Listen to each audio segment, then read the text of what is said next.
Junie B., First Grader. Book 26. Aloha-ha-ha. Written by Barbara Park. Chapter 3. New Friend. The next day was a Saturday. I woke up with ants in my pants.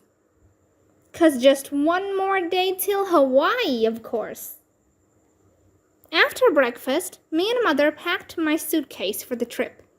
Also, we stuffed crayons and toys in my backpack for the airplane. This plane ride is going to be fun, right, Mother? Right?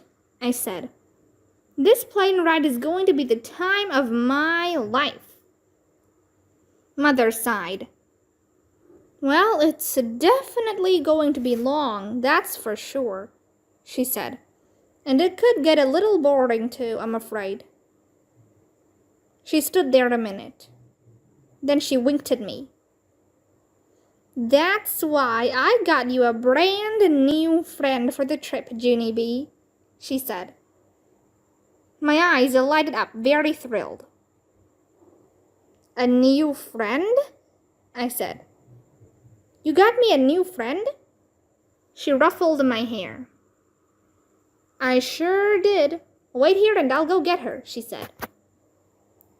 As soon as she left, I grabbed my favorite stuffed elephant named Philip Johnny Bob, and I danced him all around the room. A new friend, Philip! I'm getting a new friend! I sang real happy. Philip sucked in his cheeks. You don't need a new friend, Junie B. You have me, remember? I am your friend. I hugged him very tight. Yes, I know you are my friend, Phil, I said. But it's still nice to make other friends too, right? Wrong, said Philip. You only need me, and that's all. Just then, Mother came back with my new friend. And my whole mouth came open, I tell you. A hula girl Barbie. It's a hula girl Barbie. I've always wanted one of these things, I said. Thank you, Mother. Thank you, thank you, thank you. I looked at Barbie through her box. Wow, look. She has her very own hula skirt and her very own hula sandals. Plus also she's got a hula wreath around her neck. Mother smiled. It's not a hula wreath, Junie B. It's called a lei, she said. A lei is a necklace made of flowers. We'll see lots of them in Hawaii. I took Hula Girl Barbie out of her box, and I danced around some more. I think I will name her Dolores, I said. Dolores has a nice ring to it. Finally, I stopped dancing, and I introduced her to Philip. Philip Johnny Bob, meet Hula Girl Dolores, I said. Hello, said Dolores. Whatever, said Philip. After that, I put both of those guys in my backpack, and I zipped them up real tight. Now I won't even be boarding on the plane, right, Mother, right? 'Cause first I will color, and then I will play with Hula Girl Dolores. Plus also I can take some pictures of the plane with my photojournal camera. Mother gave me a hug, and she went to her room to pack her own suitcase. As soon as she was gone, a scuffle broke out in my backpack. I opened it up to see the trouble. Philip said to please get him out of there right exactly now, on account of Hula Girl Dolores was poking him with her pointy, hard hands. I took him out and put him on my bed. Okay, you can stay out here for one more day, Phil, I said. But tomorrow you're going to have to ride in the backpack with Dolores, or else you won't be able to fly to Hawaii with us.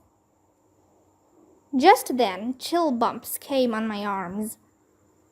Hawaii, Phil, I whispered. We're really going to Hawaii. After that, I jumped off my bed, and I straightened out my arms, and I zoomed around my room like I was flying some more. The next morning, we took baby Ollie to my grandma and grandpa Miller's house, 'cause that is where his vacation was going to be. I kissed him goodbye, and I pretended I would miss him. "Goodbye, little Ollie. I wish you could come with us," I said real sad. Everyone smiled at me. Nice fibs are okay to say, I think. Only I'm not sure of the exact ruling on that. After all of us said goodbye, me and Mother and Daddy drove to the airport. And then what do you know? We started waiting in a million jillion lines. First, we waited in the getting our car into the parking lot line. Then we waited in the shuttle bus line, and the give the man your suitcase line, and the get your boarding passes here line. After that, there was just one more line to go. It is called the "Now we're going to look through all of your stuff with our X-ray vision" line. That line is exactly like the lines at Disneyland, except for it's longer. Plus, there's no actual ride at the end. While I waited, I unzipped my backpack, and I checked on my toys. Philip Johnny Bob made grumpy elephant eyes at me. "Dolores keeps poking me. Tell her to stop poking me," he grouched. He turned back to Dolores, and he did a grrr. "Stay on your own side of the backpack, and I mean it," he said. Just then, Daddy grabbed my backpack. He quick zipped it up, and he shoved it into the X-ray vision machine. Only too bad for Philip Johnny Bob, because he wasn't actually expecting that situation, and the machine was very dark inside. "Hey, who turned out the lights?" he shouted. "Get me out of here! Get me out of here!" Suddenly, the X-ray vision man stopped the machine. "Who said that?" he snapped. "Is someone trying to play games?" Daddy did a little smile. "Oh, actually, my daughter here said it," he told him. "Sometimes she pretends that she's, well, you know, a stuffed elephant." The X-ray vision man looked at Daddy real suspicious.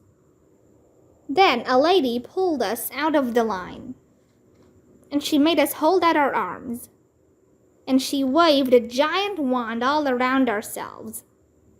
I clapped, very thrilled.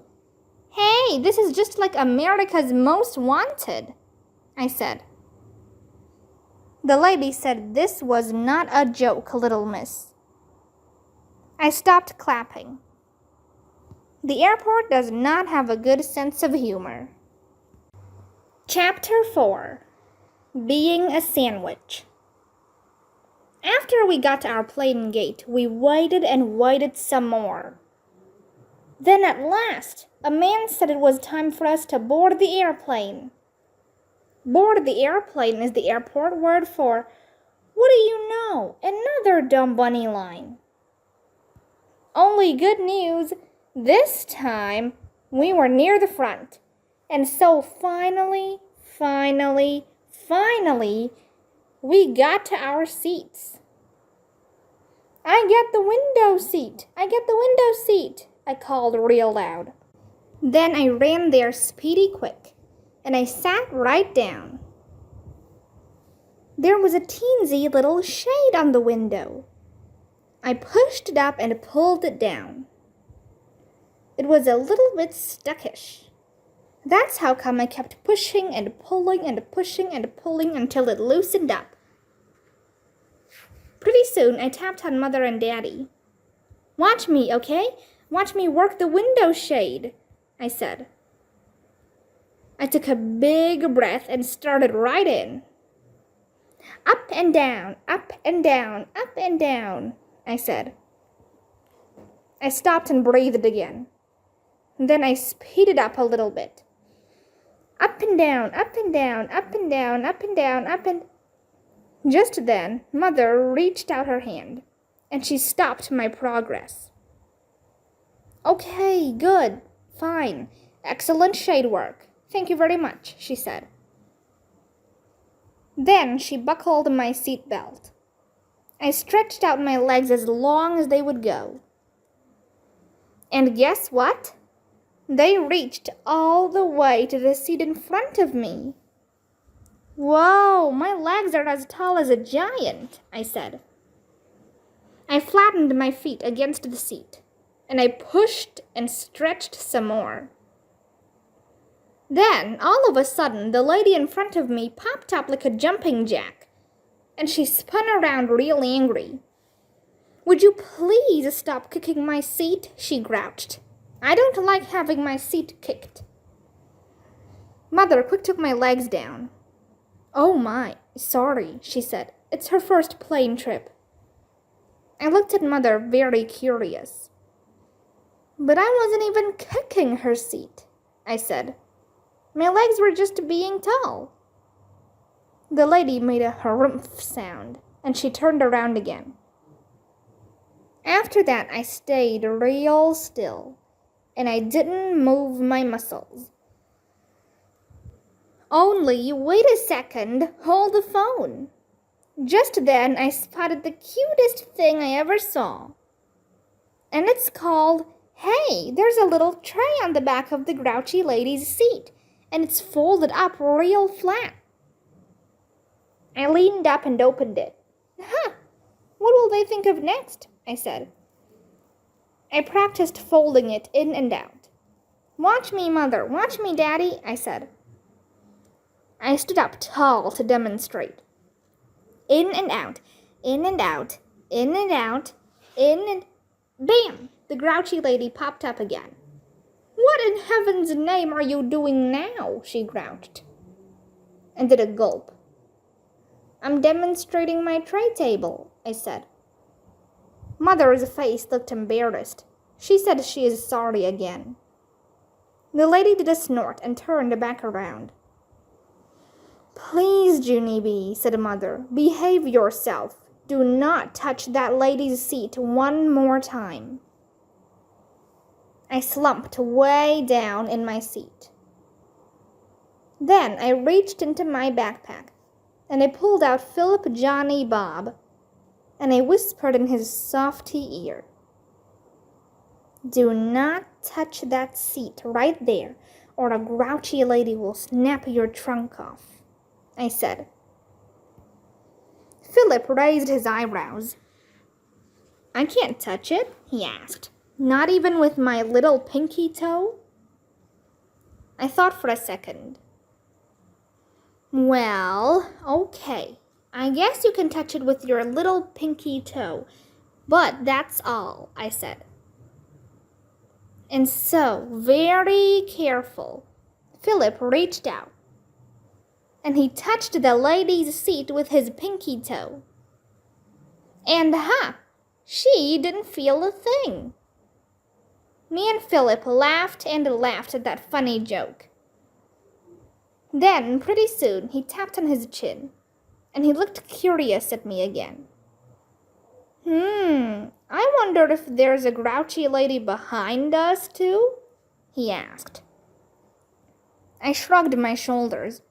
"I don't know, Phil. Why don't you take a peek?" I said. And so Philip Johnny Bob turned around, and he tried to peek through the seat crack, but he couldn't get a good look. So finally I had to lift him way up to the top of my seat, and I let him stare back there for a while. Only bad news, it didn't actually work out that good.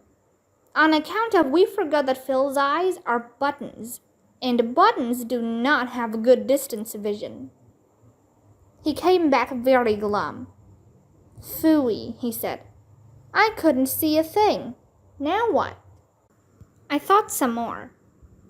Then, yay! A little light bulb went on in my head, and I quick reached my hand into my backpack again, and I took out Hula Girl Dolores. Phil, it's Dolores, I said. Dolores is skinny enough to fit through the seat space. See? Plus, her eyes are not even buttons. Philip smiled. You are as sharp as a tack, Junie B, he said. I know it, Philip. I know I am sharp as a tack. And so I will send Dolores on a spy mission to the seat behind us, I said. Please stand by. After that, I picked up Dolores, and I pushed her through the seat space, and I let her take a nice long peek. Only just then, a little bit of trouble happened, and it's called, I felt a tug on Dolores' head, and then whoosh, someone pulled her to the other side of the seat. I could not believe my eyeballs at that situation. Very quick, I got on my knees, and me and Philip looked over the top of my seat. And oh no, another grouchy lady was staring back at us. She was holding Dolores in her hand, and her face was not smiling. She did a frown at me. You're a little bit old to be playing peekaboo, don't you think? She grumped. I did another gulp. Yeah, only we weren't even playing peekaboo, I said. We were on a spy mission, said Philip Johnny Bob. Just then, Daddy stood up and said apology to the woman, and he got Dolores back for me. And he sat me back in my seat, and he said if I do not behave myself, we will turn this plane right around, and we won't even go to Hawaii. I looked and looked at that man.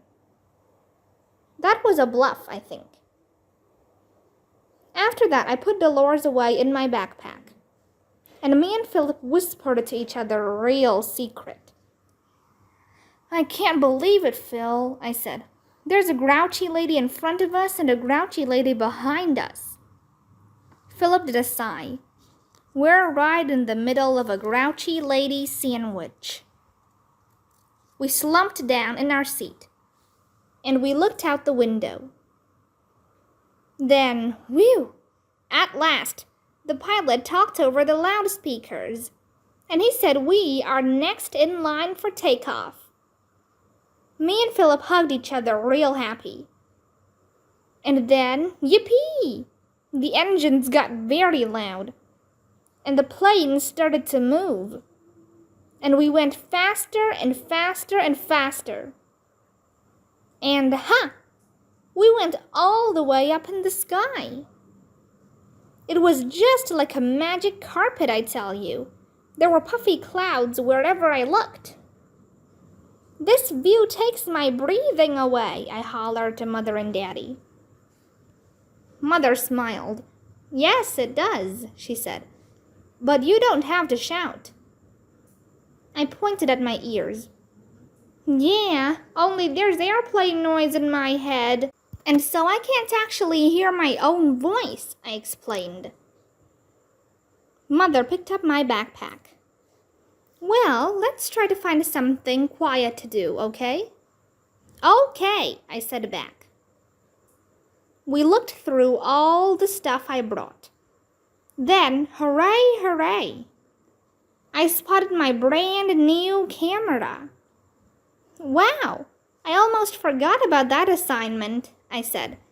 Today will be the first official picture for my photo journal. My eyes lighted up. Hey, I know. You can take a picture of me by the window, okay, Mother, okay? A picture of me by the window will be the perfect start. Mother put her finger to her lips. Shh, you're still talking too loudly, Junie B. Everyone can hear you, she said. After that, she took out the camera, and she started to aim. No, wait, hold it. I didn't even get posed yet, I told her. I quick undid my seatbelt and leaned next to the window. Get the clouds in the background, okay, Mother? Room 1 will love to see me way up high in the clouds. Philip Johnny Bob was still sitting on the seat. I reached over and picked him up. And get Philip too, okay? Just me and Philip and the clouds, and that's all, I said. Just then Philip tapped on me, and he whispered a funny secret. I started to laugh. Then I told the funny secret to Mother. Plus, Philip says don't get the grouchy ladies, I said, 'cause those two grouch paws will ruin my whole entire photo journal. Mother's eyes got big and wide at me. Shh, Junie B, please, she said, very panicked. Then she quick tried to take the picture. But oh no, both of those grouches sprang up as fast as springs. And their big grump heads got right in my picture. I covered my mouth, real shocked. Mother covered her mouth, real shocked too. Then both of us kept our heads bent down until the grouches stopped staring. After they were gone, I looked at Mother. Me and my big fat mouth, I said in a whisper. Mother kept her head down and she talked to me through her fingers. I couldn't have put it better myself, she said.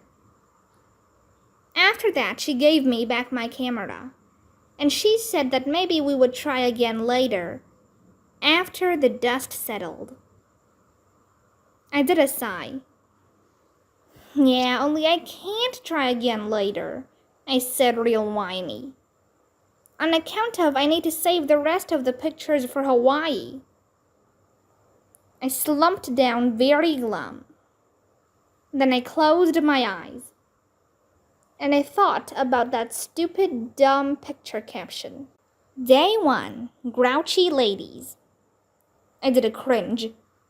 My photo journal was not off to a good start.